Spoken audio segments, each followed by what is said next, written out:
Hello Penguinauts and welcome to War Thunder Ground Forces.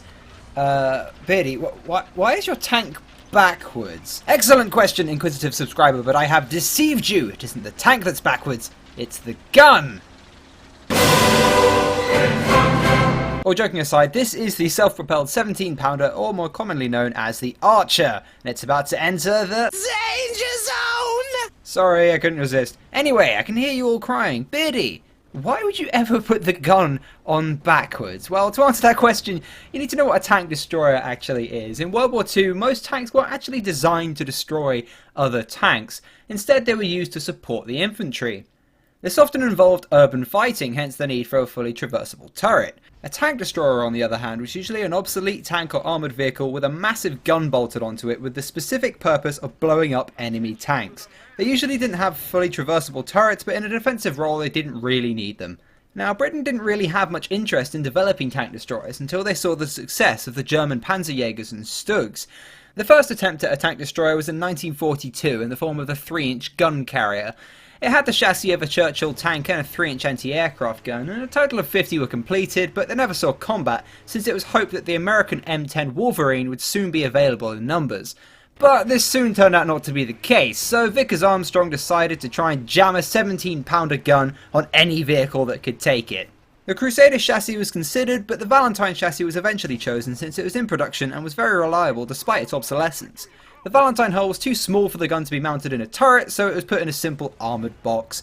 The reason the gun faced to the rear is because it was just too damn heavy to face forwards. So the backwards tank was born. Production started in mid-1943 and the first Archers entered service in 1944. They were actually classified as self-propelled anti-tank guns, so were operated by the Royal Artillery instead of the Royal Armoured Corps. 655 Archers were built in total. They saw action in northwest Europe and Italy and were actually very effective in defensive or ambush roles. The Archer had a low silhouette which made it very easy to conceal.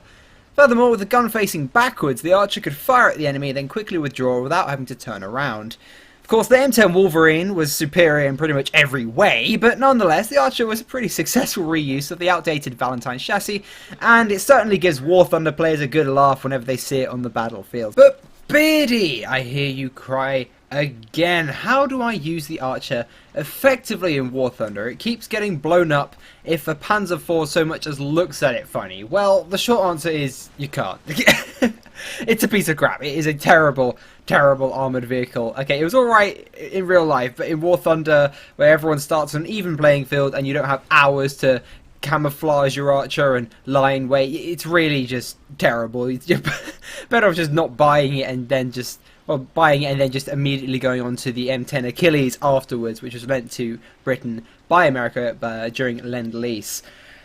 But if you are absolutely adamant that you want to use it, then you need to just play to the strengths that it had historically, and that is it lies in wait and it takes on enemies in ambushes and in defensive positions, because the 17-pounder is a damn good gun and it can destroy pretty much anything at the tier that it plays at. So as you see here, I'm on the Poland map, I believe, and I thought, okay, I'm going to rush straight away and then I'm going to turn myself around and I'm going to sit by this house and just take pot shots at any panzer that decides it's a bright idea to come and take it from me. So that's what I'm doing. I'm not running around, well, you can't really run around in the Archer, it's not exactly used for a blitzkrieg, is it? But there we go. So I just get myself a nice position and I just sit there and decide to try and take pot shots at a T-34. Oh, and there it goes.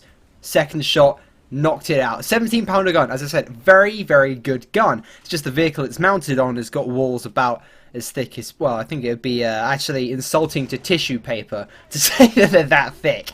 But if you just sit here, you can actually just usually take out enemies in just the one hit. So, just camping here. Yes, I know I'm camping, but there's really no other way to play the Archer apart from just sitting in one place and just shooting at anything that actually gives you a threatening look. So that's exactly what I'm doing. Just sitting behind the house and just waiting for them to come to me. You're not really going to be firing on the move with a gun that doesn't have a fully traversable turret and it moves really, really slowly. And that's the only way to play it, really. Oh, hello, there's a little tank there. Oh, no, it's dead. Okay.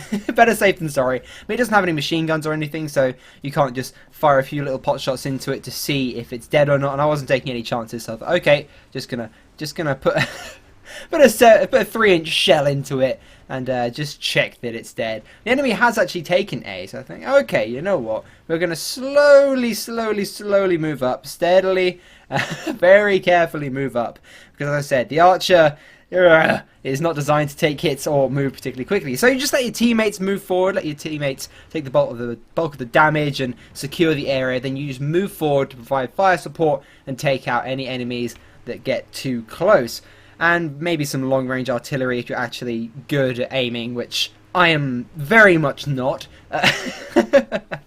And there we go, we've taken A, my teammates have taken it for me. Yeah, it's not like I was really going to catch up to them anytime soon. If you want to move the archer at any particular speed, you have to drive, well, forwards, which means the gun faces backwards, and then you have to turn back around if you want to actually fire. But I was pretty sure, you know, okay, once the area is secure, you can move yourself forward and get yourself into a better firing position. Because it's actually quite nippy when it's actually facing the right way. The Valentine was a pretty nippy little tank for its time, and the Archer was actually fitted with a stronger engine, and of course it didn't really have any armour, so it was actually not too slow for a British tank, that is. I mean, that's not really saying much if you look at the Churchill. It's rather about as fast as the man himself, although of course I know the tank wasn't named after that Churchill, but shush. Anyway, so there's some krauts around this corner, so I think, okay, I'm going to have me some lunch. Going to cook myself some sauerkraut. So just edging around the corner very slowly, and I think it's very easy to get the first shot in when you're in the Archer. I think the enemy's usually more preoccupied by pissing themselves laughing at how ridiculous your tank actually looks before they actually get around to firing a shot at you. So you usually get the first shot, and with a 17-pounder gun, well, they're not going to get a shot back in return. Is that a tank there? Is that just hiding behind that rubble there? That T-34 is trying to be an archer, but nobody can be the archer except for, well, the archer. Not entirely sure why he hasn't actually taken any shots at me yet. He's just sort of sitting there, pretty content to watch the snail backwards tank just slowly creep up on him, to the point where I was like, is that actually a living tank? Yeah, that's a living tank. And there we go, critical hit, taking out his gunner. But yeah, he's certainly made me pay for that, doesn't he? But yeah, I think he was a little preoccupied just by laughing at my tank without anything. And yeah, he really didn't hit me particularly hard or in any critical spots. But naturally, we are pretty much immobilized while we fix our gun. I don't particularly want to blow myself up with my next shot, so just repair that gun relatively well. And it's time to move forwards. Yep, at pretty much the speed of the British war effort. Yep, this tank basically just sums up Britain in a nutshell. Waiting for America to give you something better, so just making do until America arrives. Yep, Britain in World War II in a nutshell, pretty much. Truly a patriotic little tank. And this game actually went really well. We just blitzkrieged them, so that's actually pretty much the last tank that I get to shoot at for this game. We just pushed forward. I took out, well, pretty much any enemy that tried to take back any points on this side with my 17-pounder, straight through their face. And yeah, we just blitzkrieged straight over them. Well, obviously the Archer isn't doing the blitzkrieging, but the other tanks, the slightly more mobile tanks that move slightly faster than an elderly woman, are actually pushing forward to the enemy spawn camping him. I know it's a little dodgy, but what are you gonna do? And win the game pretty much just like that.